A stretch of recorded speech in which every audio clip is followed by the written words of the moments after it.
This year, both Twin Peaks Fire Walk with Me and The End of Evangelion, two feature film spin offs of popular 90s cult TV shows, celebrated big anniversaries. Fire Walk with Me turned 30, End of Evangelion turned 25. As 2022 comes to a close, it's the perfect time to discuss these two works together, and so I'm going to speak with Craig and Vinny, the hosts of the podcast Twin Peaks Evangelion, which recently concluded. Their approach is quite novel. Not only do they watch and analyze the series side by side, each host has an inverse relationship to the material. Craig is a longtime Twin Peaks fan who is being introduced to Neon Genesis Evangelion for the first time, while Vinny, who grew up with Evangelion, is finally sitting down to view Twin Peaks. As if that concept wasn't already interesting enough, there's an additional twist, which makes this project particularly fascinating. Craig doesn't begin Neon Genesis Evangelion with the famous Episode 1 Angel Attack, but instead with the theatrical feature film Evangelion 1.0 You Are Not Alone, which retells the first part of the series with crisp new animation and a few new flourishes. This was part of a long-running rebuild movie series, which only concluded last year with the fourth film. As the movies go along, they draw further and further apart from the source material, which makes it particularly interesting for Craig to go back after he watches all the rebuilds and then watch the original series for the first time. Now, Vinny, meanwhile, doesn't dip his toes into Twin Peaks with the renowned pilot. Instead, he begins with a sprawling Part 1, My Log Has a Message for You, part of the Showtime-produced third season, Twin Peaks The Return, which debuted in 2017, 25 years after the original Twin Peaks productions. Now, if you're watching this podcast, Twin Peaks Conversations, chances are you've probably seen all of Twin Peaks. We're going to discuss that pretty extensively throughout. With Neon Genesis Evangelion, I will give a spoiler warning before we get into anything too spoilery about that. This is split, as always, between a public part on YouTube and a longer back part accessible to $5 a month on patreon.com/lostinthemovies. Now, before we begin the public discussion, a quick update on my recent work. Since posting my last Conversations episode, a chat with Vera Drew, director of The People's Joker and a big Twin Peaks fan, I've also been busy with other projects on Patreon. My written Twin Peaks character studies continued with previews of those ranked number 62, 61, and 59 in terms of screen time. So you can check that out to read my analysis of them and also find out who they are. Meanwhile, a massive 4-part podcast was open to all patron tiers. It continued my decades of cinema approach, focusing on films of the 60s and especially the 2000s, although there was also a tangent on the 90s alongside feedback and other updates on what I've been watching, listening to, and working on. The centerpiece of all this is an hour-long conversation with Andrew Cook about the film Southland Tales, and the podcast also includes my discussion of Jean-Luc Godard's Weekend, another infamous apocalyptic portrait of a decade's zeitgeist.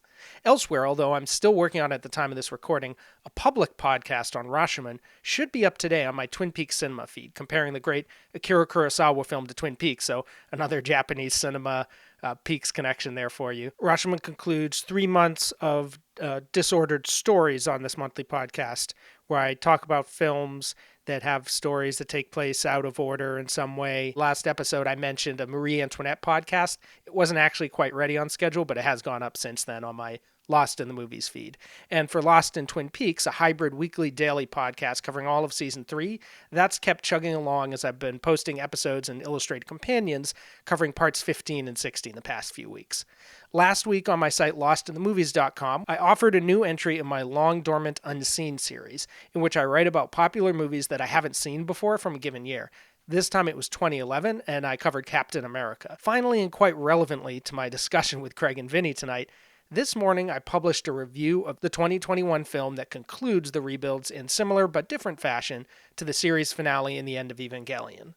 This wraps up my own decade-plus journey through Evangelion, which includes an episode guide and reviews of the previous EVA films all published on my website years ago. Not to mention a video essay, side by side, Neon Genesis Evangelion and Twin Peaks, which directly analyzes the connections and divergences of these two remarkable works. So you can definitely see what I have in common with Craig and Vinny here in terms of my interest and why I wanted to have them on. All of that will be linked in the show notes, so now let's talk to them. I'm here with guests Craig and Vinny from the Twin Peaks Evangelion podcast, and I guess to start off with, I'm obviously a huge fan of both Neon Genesis Evangelion and Twin Peaks, and now you guys have your podcast, and I'm wondering, are we like the only ones on this mountain right now? Hey everyone! I don't think we're the only people on this mountain. I think there is a lot of overlap between the fandoms. Obviously there's a lot of similarities that we can get into. What I've discovered is that in journeying into the world of Evangelion and trying to work out and learn more about. Um, I've sort of absorbed myself a lot of podcasts and like listening to a lot of people talking about Evangelion, and it's funny. There's a few really good Eva podcasts that I listen to, and often they'll just make a reference to Twin Peaks, or they'll say, "Oh yeah, it's like that scene in Part Yeah. 8," or they'll make these offhand references to Twin Peaks. So yeah, we're absolutely not alone in that regard. I feel like there's a pretty big sort of middle section of that Venn diagram.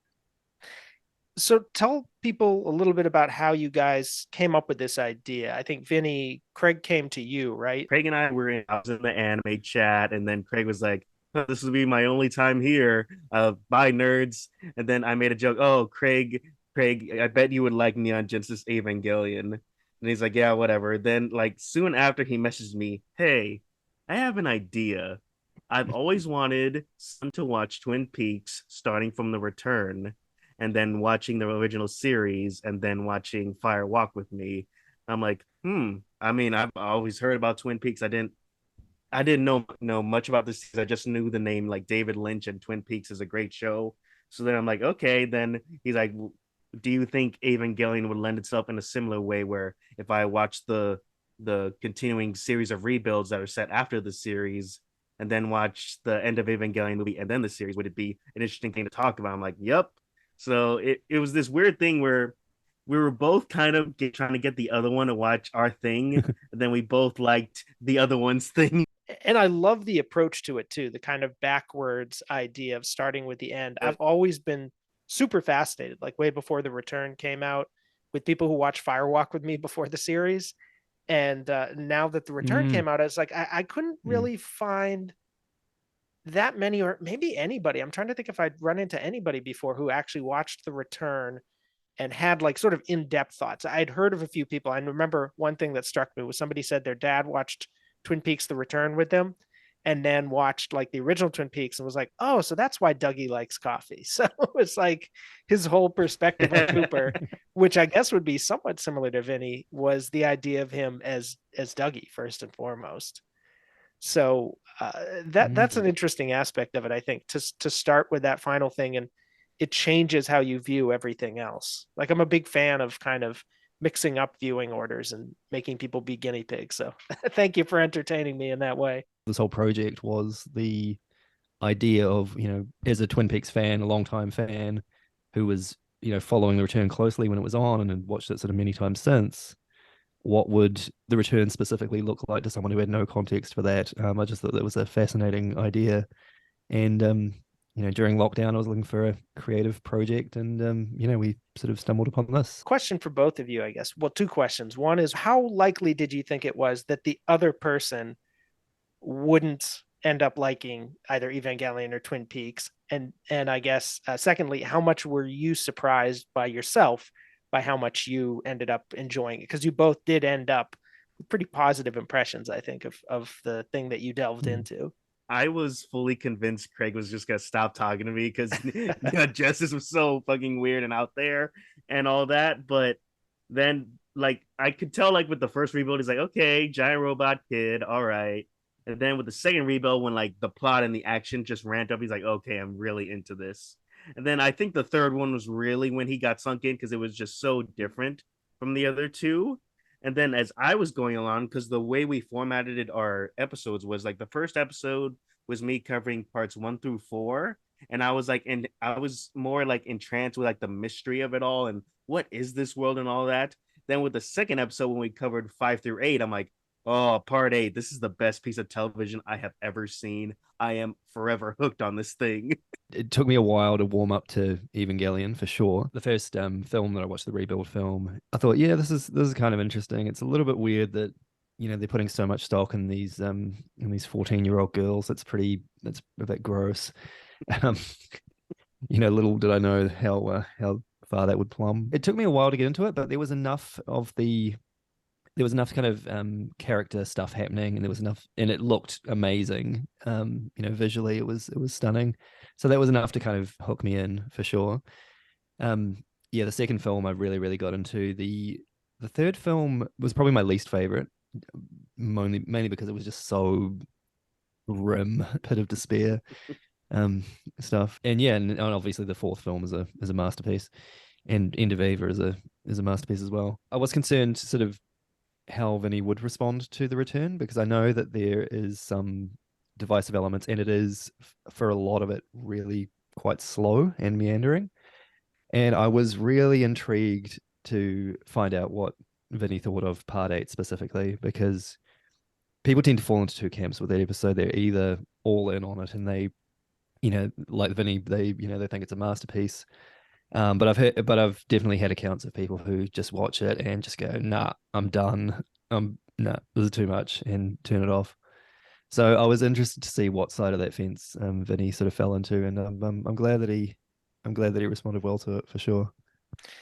Yeah, I should add too that one of the most fascinating things you did with the podcast was you actually expanded it in when you reached the finale and had somebody come on to review part 18 who had never even seen any of the return, which I loved. So Yeah, it was like shout out to our friend Brent from Texas there. just exponentially increasing the conceptual boldness of the podcast.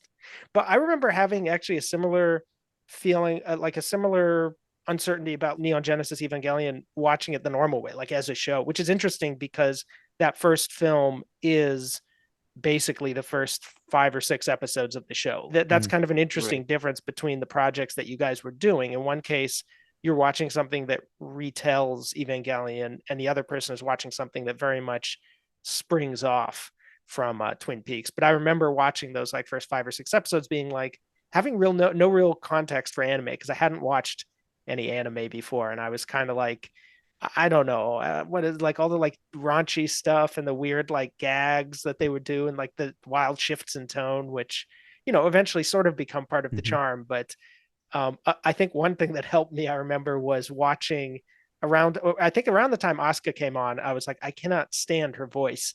And I'd been watching the dub and I was like, is there a way to watch this in Japanese? And I like realized on the DVD there was a Japanese version, and I started watching that, and that like changed the whole thing. What was the biggest surprise for you about the series that you watched? What was the thing you went into expecting?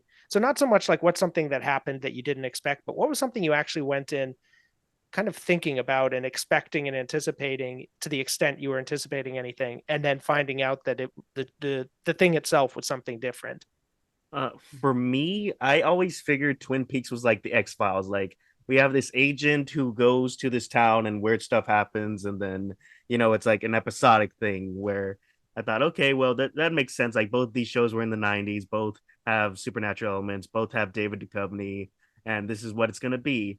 And then just watching the return and just slowly realizing that it was about like the nature of like a reboot or like a return, how like things aren't what they were. Like even having not seen the original series, I got a feeling like this is different. Like everyone, all these characters are acting like something has drastically changed in the status quo of everything, and we're trying to get back to where we were, but we just couldn't. And then ultimately, the finale, like it confirmed, like it was this idea, like this isn't the same thing that you were expecting. It was the final episode with just all new places, all new concepts, and then just the ending, of course, just being like this big, just continuing of the mystery and not really getting answers. And that's what I really love, like the sense of you can never go home again of it, and just the realization of me figuring that out, and all these like various human connections within the characters. And I just love like the slow build and then just the finale, just the crescendo of it all, of keeping the mystery alive and just being great. Yeah, that's fascinating. The idea of Twin Peaks as like an anthology show, monster of the week, basically. They never really went to that degree, but after Laura's thing was resolved, it does get a little bit episodic. But yeah, that idea of like it being that, and finding out through the return that that's what it's not, is, I think, Mm. particularly fascinating, because to the extent the original show has any traces of that, it's totally gone by the return. Yeah, I mean, and who's to know, if we got a second and a third and a fifth season in the 90s, maybe it would have devolved into that, Yeah. potentially. Um, to answer your question though, Joel, I went into it expecting, I mean, I knew virtually nothing about the series going into it. I knew that it was a groundbreaking anime series, but I didn't know what ground it broke or anything like that. So going into it, I expected just anime tropes that I'd seen and absorbed otherwise. What surprised me about it, though, in the films and more so in the series when I finally watched it, was just the psychological angle that it goes for. Towards the middle and towards the end of that series, it really becomes a show which is encouraging its audience to to work on themselves and to look within and to realize that that personal development is hard and you can't sort of shortcut it. And yeah, I mean, I'm not going to get into it here, but that's something that I've gone through in my own personal journey, and it was really interesting to sort of see that the way that it played out. The other thing that I guess wasn't expecting so much from the show and from the movies was just the level of surrealism and the level of sort of abstraction that it goes into, and a lot of the really really interesting meta stuff that it does with the scenes where the animation process devolves and all that kind of stuff. I love Mhm. it. I just really really ate that up. I thought it was just so interesting and so much to sort of chew on and think about. Yeah, it's interesting for you too that I think to a greater well, I suppose actually there is a parallel here. I was going to say that you know, Twin or sorry, Neon Genesis Evangelion was also sort of your doorway into a larger genre that maybe you weren't as familiar with, and had some I think some reservations about, as you expressed. Do you feel Mm. like you are more open to anime generally, or have seen more in that field or that genre, or that I guess more of a medium or something, um, Um, than you had before, or than you thought would be there, or is it more just limited to Evangelion for you? it's yes and no. I mean, we've covered a couple of Satoshi Kon films Hmm. in our episodes, which I had seen Perfect Blue years ago, but hadn't remembered anything from it.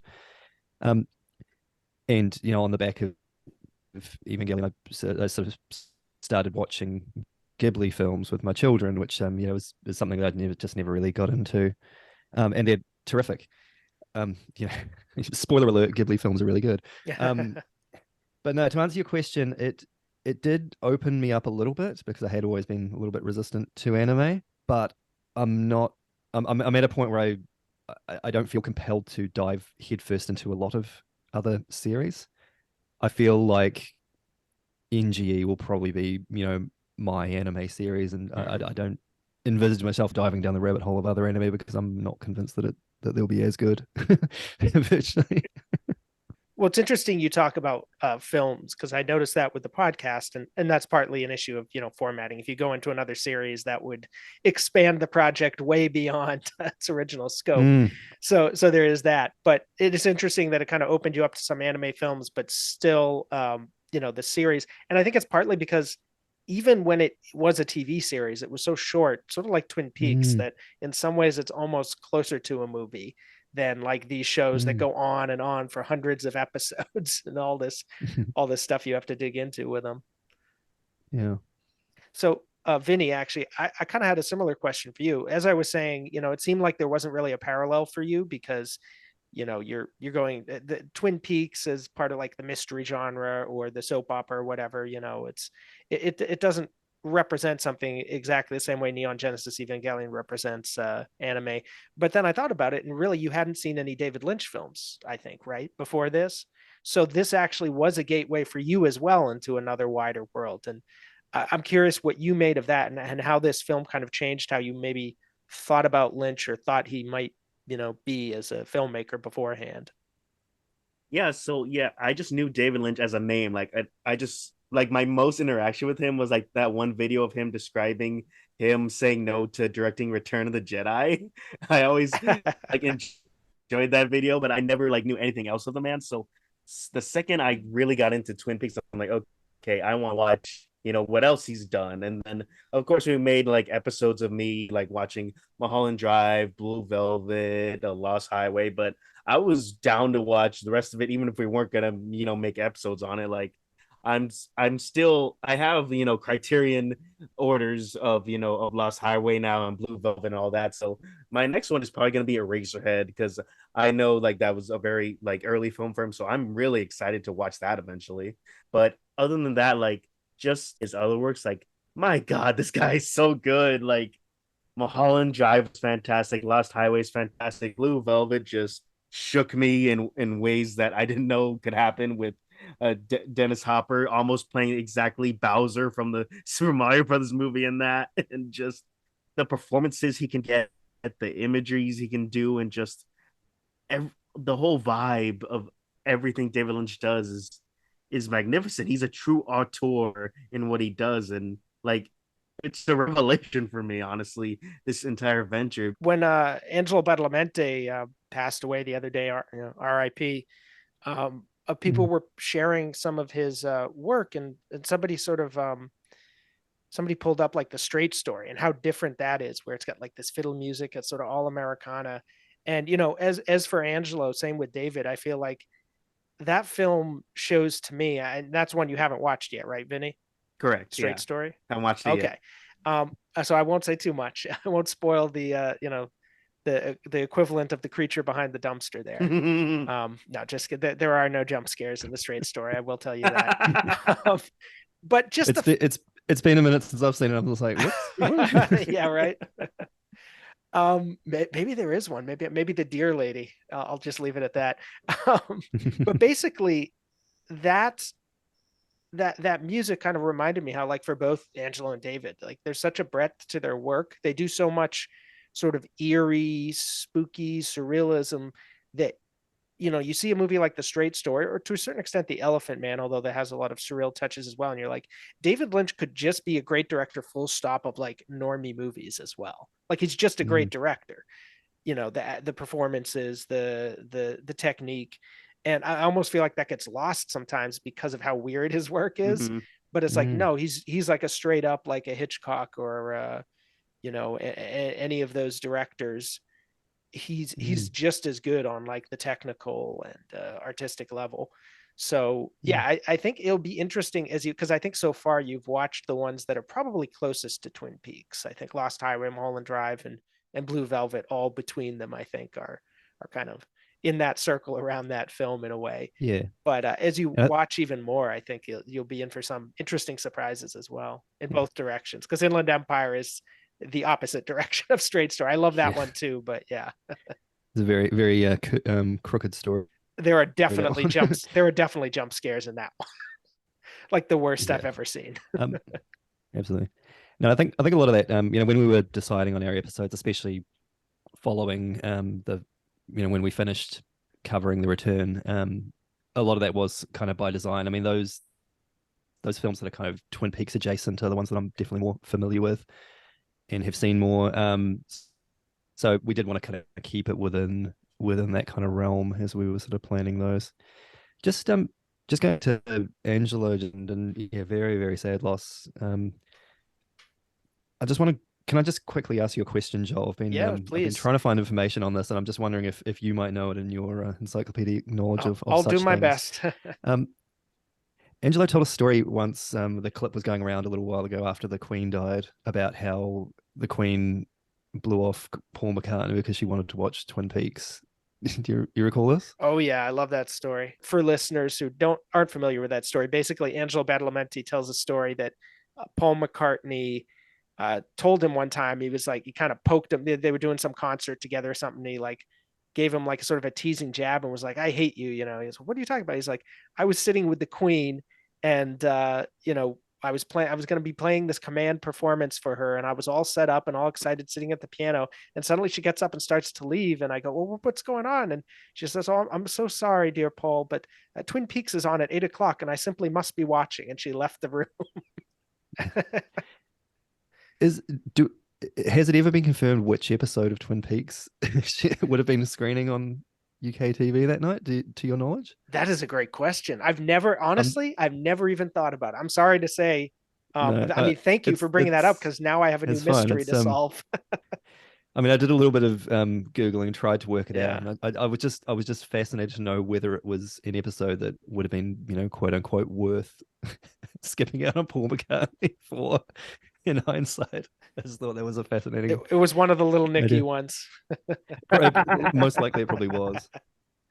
Yeah, If I was gonna guess, I'd almost guess it was like maybe even the pilot of the premiere, because the thing in the UK was it aired, I think 6 or 7 months after the mm, US. So like it was really, by the time it got there, it was like at the peak of hype, you know? yeah, So I guess if she left him for the pilot, he could not feel as bad about it. yeah. But Unless it was like some, season two doldrum episode, it would have been a lot The worse. Queen had to know yeah, what no, Nadine that's was gonna do. I mean, come on. The only cool thing the Queen has ever done. Oh, whoop, no. both of you got to reach the end of Ava, and meaning, not the end of Ava movie, but the end of the whole project, and the end of Twin Peaks, which I think 99.9% of people who watch, that's it for them. They have nothing more unless or until Ano and Lynch create something more. But you guys were in a unique position. And I think, again, especially for you, Vinny, coming to that end where it's like, wow, they're in front of the Palmer house, they're screaming, lights out. Oh man, like I'm never going to get to see more Twin Peaks. You had like 30 episodes in a film ahead of you. Yep. So I guess it's always hard to ask these types of questions because you only have your own experience. But what was that feeling like to be at the end of Twin Peaks and know that you had, everything left, like a ton of the iceberg still below water to explore? It was weird because it was like I loved the entire season of The Return. I'm like, what the heck was the basis of all this? Like, what kind of tricks was Lynch doing back in the '90s? What kind of things? Like, what were these relationships with these characters? Because I had a sense of like the Cooper and Truman relationship, just like how he would like be like, "Hey Harry, is the coffee on?" when it was really the brother, but it was like, oh, Yeah, all the unseen stuff that they refer to in The Return, Mm. fascinating for you because it's like lore that you had no actual, you know, context for. it was just so like cool to like go back and see like young Bobby and like how like so different he is. That was probably like Yeah, my favorite one. And then just seeing James and hating him more and more with his dumb music and you Audrey. basically you had like that's a funny. We'll get to that part. You and your complicated feelings about Audrey, which I feel like are very rooted in having seen The Return first. But it for you, it's almost like a Back to the Future experience because you're actually going back, and you get this a little with like, Firewalk with Me being a prequel, but you actually are getting to go back and not just see like what happened a few days before the pilot, but like what happened 25 years before all the people you knew. So that is a fascinating, unique experience to have with any piece of media, really, to be able to go back and see these characters when they really were much younger and what they were like. Yeah, that's a fascinating experience. I almost kind of envy it. Now I have to find something. I don't know what it would be. I have to find something that could do that for me.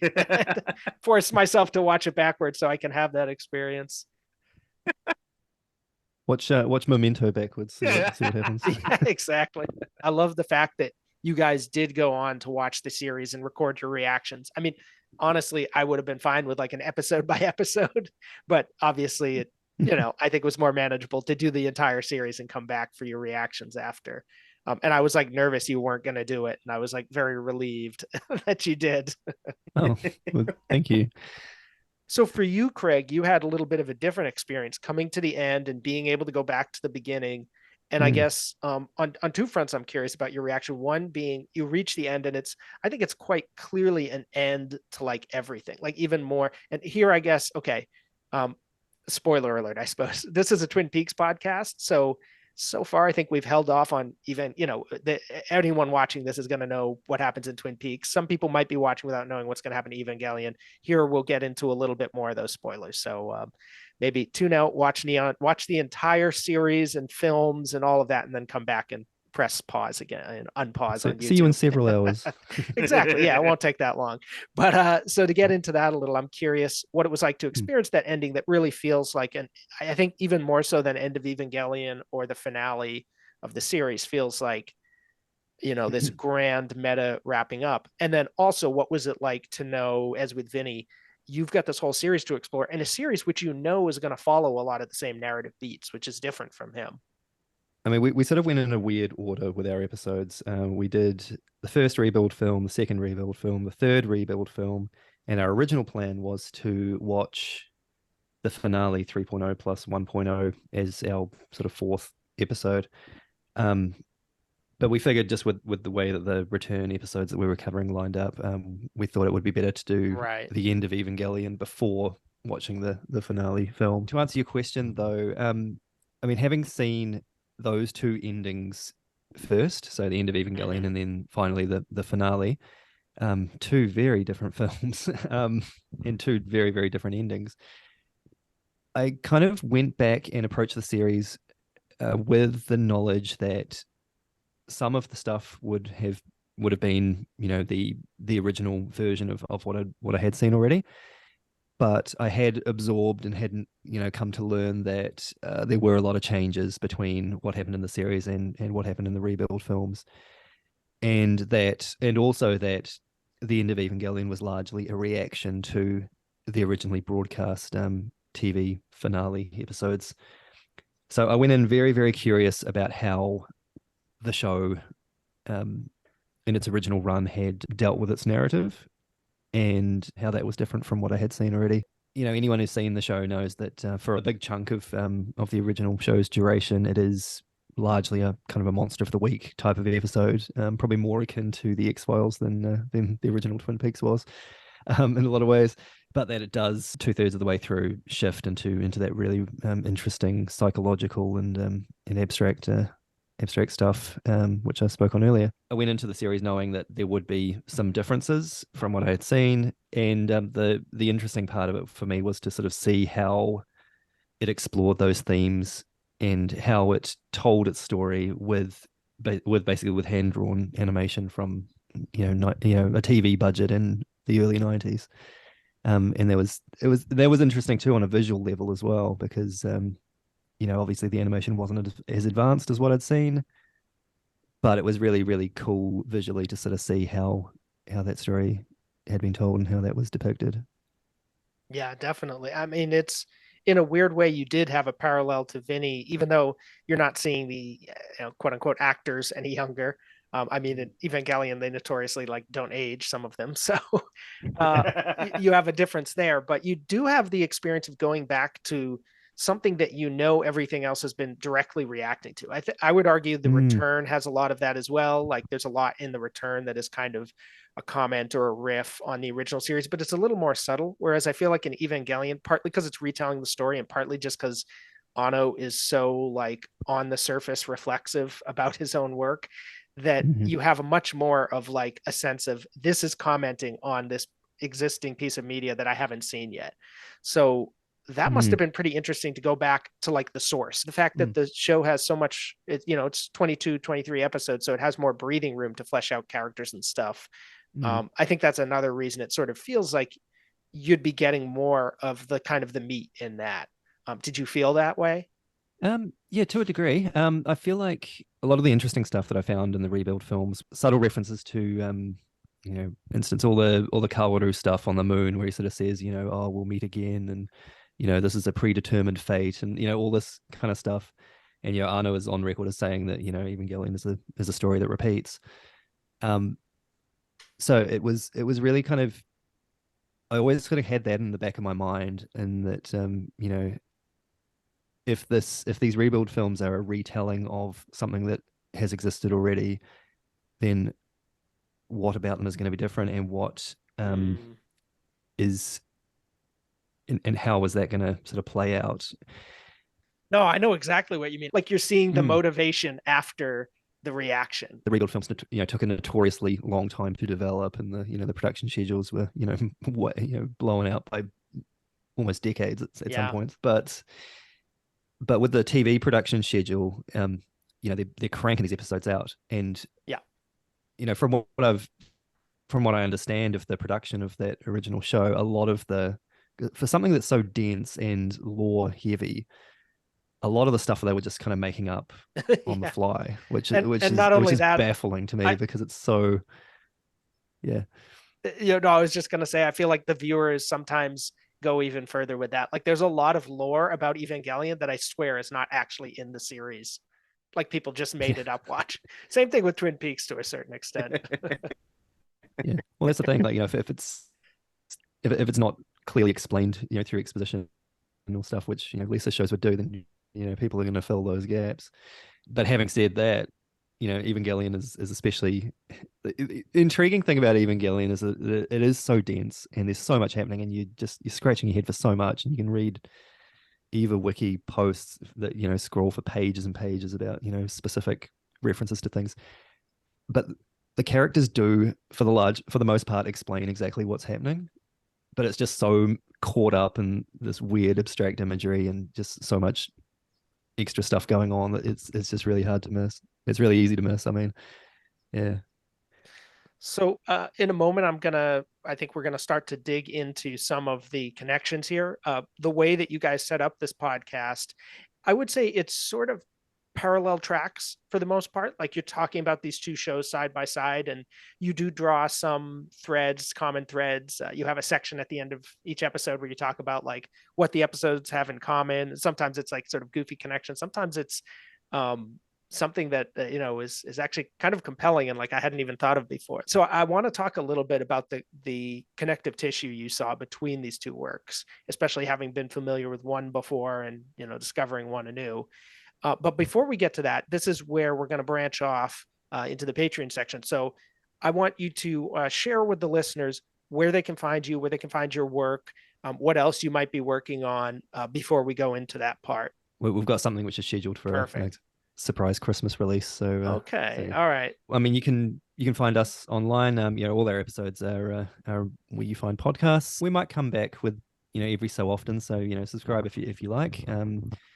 Yeah, we're Twin Peaks Evangelion everywhere online. We're still sort of active on some of our social channels. We are TP Evangelion on twitter.com. We're on Instagram at TP :E podcast, I think is the Yeah. is the Twitter handle there.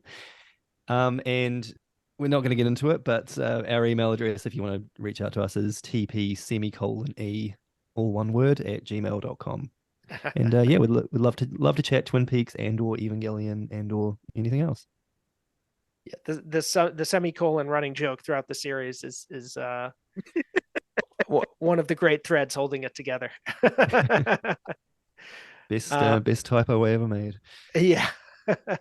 Regardless of you being newbies to it, I love the like structuring and the rapport between you guys. Like it's just a really fun podcast to listen to, and it has Oh, such a thank cool you. conceptual hook, but I think it executes on it really well. So definitely everybody listening to this, check that out. But first, become patrons and check out the back half because we're going to now get into some more in-depth stuff about the two shows together. So I'm actually curious, what was the most substantive or interesting or whatever connection that you found between these two works now that you've seen both? We're going to pause there and save the rest of that conversation for the back part on patreon.com/lost in the movies for $5 a month tier. You'll get access not only to that, but also to the back parts of all the previous Twin Peaks conversations. So definitely check that out. And make sure you check out Craig's and Vinny's podcast, Twin Peaks Evangelion, linked below. Thanks for listening.